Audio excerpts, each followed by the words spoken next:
Billionaire. Whenever you hear this word, what's the first name that comes into your mind? Maybe Elon Musk, Jeff Bezos, Mukesh Ambani, Gautam Adani, or anyone else, right? Sadly, the names that I just took aren't even close in terms of personal wealth of John D. Rockefeller, aka the first billionaire, who passed away almost a century ago. Today we are going to take a look at John D. Rockefeller and how he became world's first billionaire. Let's get started. You're watching Lost Thoughts.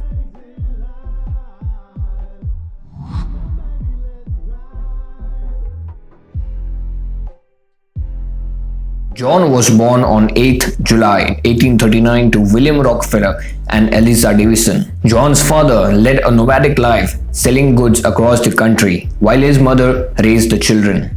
His father sold remedies for incurable diseases like cancer, and as a result, they would never live in one place for too long. They eventually moved to Cleveland, Ohio. Rockefeller received decent education for his time and found work as commission house clerk at the age of 16. But he left that position in order to form a business partnership with oil driller Morris Clark that would later become Rockefeller, Andrews and Flagler, a company that focused on oil refineries rather than drilling.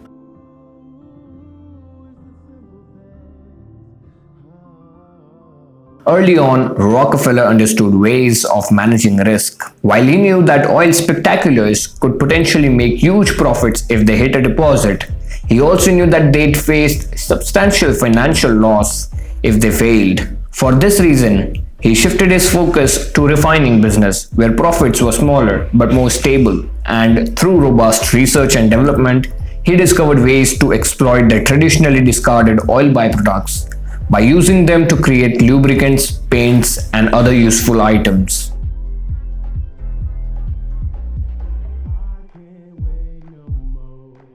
Rockefeller saw the killer competition in the oil industry. By 1890, his company, Standard Oil of Ohio, was enjoying major profits, which he used to buy out competitors. While Rockefeller's offers were usually readily accepted, he had several ways of persuading holdouts, that including buying up all the oil barrels to cause a shortage that crippled smaller companies.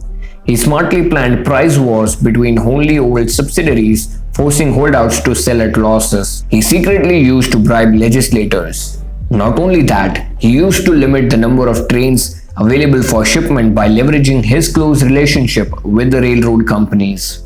He also purchased all of the equipment and the equipment suppliers, then refusing to sell replacement parts for the holdouts.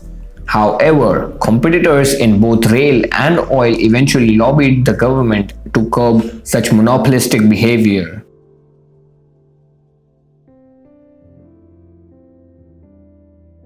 After his failure to reorganize the rail industry, Rockefeller decided to restructure his sprawling empire. He and his partners innovated a first-of-its-kind trust, where they swapped for their individual holdings for the shares in their trust.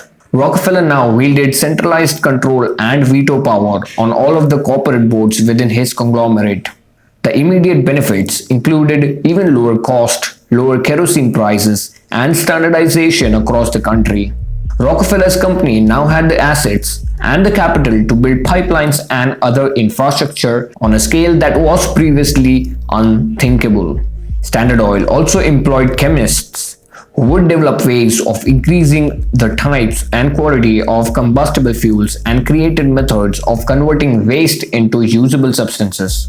The petroleum coming out of the ground was being refined into various products such as diesel fuel, varnish, and hair gel. As the new products became cheaper to produce, the company increased its global economy of scale. Standard Oil had its hands in many ancillary industries such as iron, copper, steel, and coal, but it also grew its presence in more unexpected areas such as grocery stores and general stores. Rockefeller wisely forced shops to carry his products alone, where he was able to draw on the empire's war chest to slash prices, thereby driving non-compliant shop owners out of business. Standard Oil likewise bought up a lot of newspapers to promote its version of events. It also owned its own boats railroad cars, and warehouses while manufacturing its own sulfuric acid.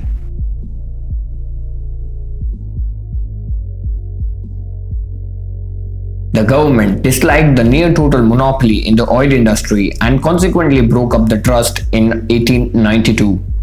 In response, Standard Oil's legal team quickly converted the trust into a holding company that functioned like a trust but was outside of legal definition. The government adjusted its legislative attack accordingly and broke up the holding company in 1911. Standard Oil was carved into smaller but sizable chunks under the government's supervision. Although the names have changed over the years, Chevron, ExxonMobil, and ConocoPhillips, among others, all share a Standard Oil pedigree. These companies had an advantage of Standard Oil's R&D, so they easily made the transition to gasoline producers when kerosene sales dropped as a result of Edison's electric light bulb invention.